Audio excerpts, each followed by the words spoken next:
puisque l'on parle des entreprises camerounaises, là, on a le sentiment, même pas le sentiment, à l'observation, le secteur public semble afficher encore plus de problèmes que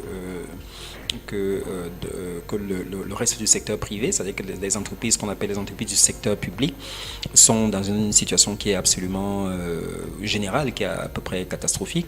Il n'y a que maximum 10 qui sont soit en équilibre, soit en profitabilité, et d'ailleurs des taux de profitabilité qui sont particulièrement faibles. Comment vous expliquez une telle persistance d'une sous-performance alors que l'ensemble des organisations internationales qui accompagnent à la gouvernance des finances publiques et de l'économie camerounaise n'ont de cesse de souligner au fil du temps l'importance de diminuer les subventions que l'État accorde à ces entreprises-là et l'importance de mettre des indicateurs de performance qui leur permettent de rendre à la fois les biens publics qu'elles sont censées créer, mais aussi d'atteindre des niveaux de performance financière. Comment vous expliquez une telle durée de sous-performance, de sous-optimalité dans ce secteur? Alors, d'abord, dans votre question, il y a une réponse. Il reste combien d'entreprises qui sont rentables du portefeuille public? Très peu. Il y en a très peu. Ce qui veut dire qu'au fil du temps, nous avons érodé la capacité et la performance de nos entreprises publiques. Et il faut bien se poser la question, pourquoi cela a été érodé? Comment on en est arrivé là? On en est arrivé là parce qu'à mon avis, et ce n'est pas non plus un reproche fondamental en tant que tel, mais il faut mettre à la tête de nos entreprises publiques des personnes compétentes et performantes. Et deuxièmement, il faut questionner le rôle de l'État actionnaire. Le rôle de l'État actionnaire dans les conseils d'administration de nos entreprises publiques, où généralement vous avez les mêmes représentants de la présidence publique, primature, ministère des Finances, ministère de tutelle concerné, etc., etc., etc.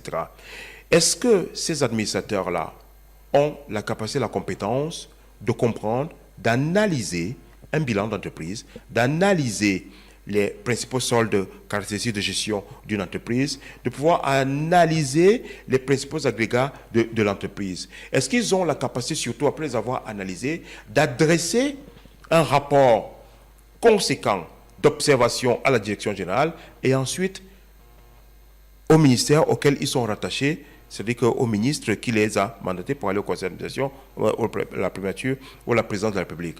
Donc, compétence. Deuxièmement, quel est le modèle économique de nos entreprises aujourd'hui? Quand vous regardez une entreprise comme Camerco, Camerco pose un problème qui est quand même assez grave. Tous les grands pays au monde ont une compagnie aérienne nationale. Cette compagnie aérienne nationale fait quoi? Elle dessert non seulement le réseau domestique, mais également le réseau international. Et pour desservir le réseau domestique et le réseau international, vous devez avoir deux types d'avions. Premièrement, des avions de courte portée, excusez-moi l'expression, et puis les avions long courrier, courrier et long courrier. Aujourd'hui, notre compagnie aérienne nationale n'a pas d'avion. Il y a eu un rapport dernièrement sur la maintenance même des avions existants qui était un rapport assez alarmant venant de l'intérieur. Ce qui veut dire que tous les éléments, tous les chiffres aujourd'hui sont rouges pour la continuité de cette entreprise. De deux choses l'une. Soit on la ferme, Chapter 11, on crée une nouvelle entreprise, mais on l'avait déjà fait, puis c'est Caber est morte, on a créé Camerco. Mais sauf qu'on n'a pas créé Camerco dans des conditions optimales. On a créé Camerco avec un endettement premièrement, et puis deuxièmement, sans avoir fait une évaluation des compétences existantes pour savoir quel est le personnel qui va continuer. Et troisièmement, on n'a pas étudié le ratio chiffre d'affaires, nombre d'employés. Le ratio chiffre d'affaires nombre d'employés de la Camerco est très élevé. Ce qui veut dire que les indicateurs de bonne gestion ne sont pas au rendez-vous. Donc, il faut prendre la décision, soit de fermer et créer notre entreprise, Chapter 11, soit alors vraiment de laisser la concurrence s'exercer, le secteur privé notamment, de permettre que le secteur privé puisse avoir des avions pour desservir le réseau domestique, et puis éventuellement la sous-région. Mais en permettant cela, nous créons quand même des entreprises qui vont être performantes, qui vont créer de l'emploi, qui vont créer de la richesse, qui vont payer des impôts. Nous allons clôturer sous peu la question liée à la macroéconomie et au budget de l'État, aux finances publiques, justement, en venant sur ce dernier point concernant justement les guichets de prélèvement de l'État, parce que bon, nous avons un guichet principal qui est celui des impôts. Nous avons second, les impôts sur le budget 2024, on est autour de 3 000 milliards de recettes attendues. Nous avons ensuite le guichet des douanes qui, dans le budget de 2024, est autour de 1 200 milliards de recettes attendues à peu près. Et puis, une réunion publique que le ministre des Finances a menée l'année dernière à l'hôtel Tajidor de Bangou, où il a dit nous avons à peu près 800, nous avons un potentiel de 800 milliards de recettes non fiscales qui sont disponibles mais qui ne sont pas assez sourcées par le dispositif public. Et là, ça nous ramène à une question qui est plus ample, qui est celle de savoir finalement quelle est la vraie taille de l'économie camerounaise. Quand on regarde et qu'on compare un peu l'économie camerounaise à des économies de taille comparable, prenons les deux pays auxquels on nous compare le plus rapidement souvent, qui sont pays francophones, parce que ce sont les indicateurs sont assez proches, la Côte d'Ivoire et le Sénégal. D'abord, la Côte d'Ivoire nous fait une claque cette année en faisant plus du double du budget public du Cameroun, ce qui est quand même considérable. Nous sommes à 6 740 milliards, alors qu'ils sont au-delà de 13 200 milliards. C'est une vraie gifle.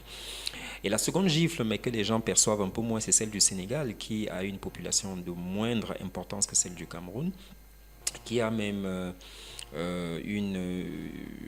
à l'observation, aux apparences, un tissu économique qui est de moins grande densité que le tissu économique camerounais, mais qui fait un budget public effectivement légèrement supérieur à celui du Cameroun. Comment vous pouvez expliquer qu'un pays comme le Cameroun, qui a un PIB en dollars d'à peu près, à peu près 40 milliards de dollars, donc autour de, voilà, à peu près 40 milliards de dollars. Comment on peut expliquer qu'aujourd'hui, que le Cameroun ne représente plus que 60% du PIB de la Côte d'Ivoire, alors que ce sont des pays qui étaient relativement proches il y a seulement 15 ou 20 ans. Qu'est-ce qui se passe pour un tel déclassement du Cameroun par rapport à ce que font les autres et à où sont les autres?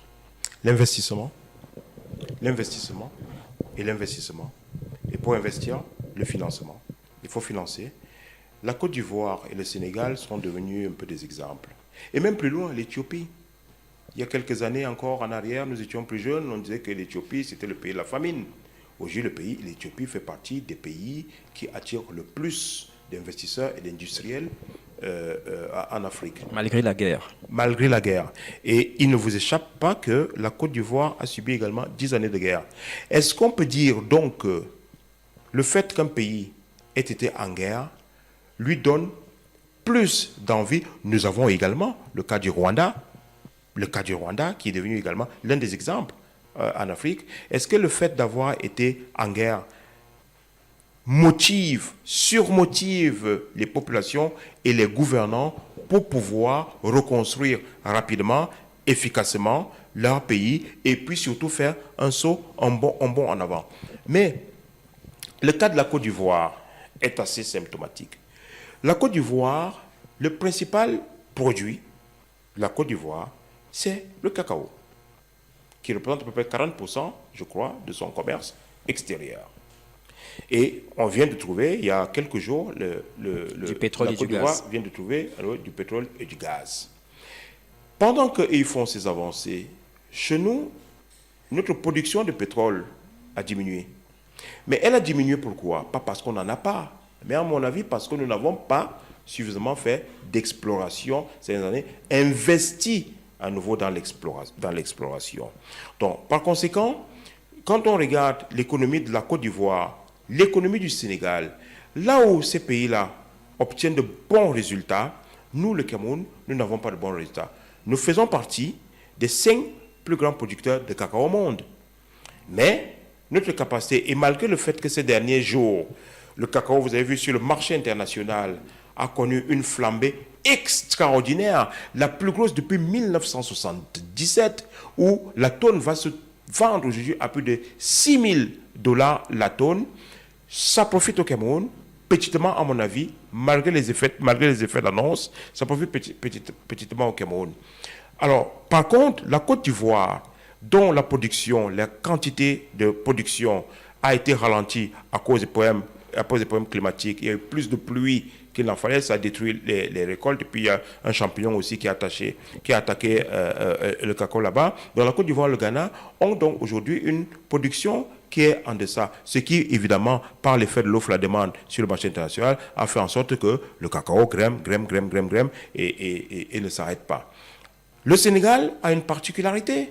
Le Sénégal aujourd'hui, quand je regarde au niveau énergétique, le Sénégal est en train d'investir grandement dans les énergies renouvelables, notamment le photovoltaïque.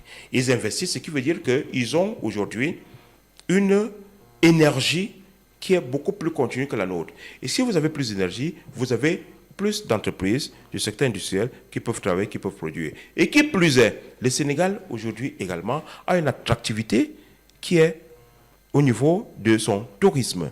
C'est une attractivité qui apporte des devises étrangères. Et puis surtout, ces pays-là ont des indicateurs, on revient dessus, qui sont de plus en plus meilleurs que les nôtres. Indicateurs de gouvernance.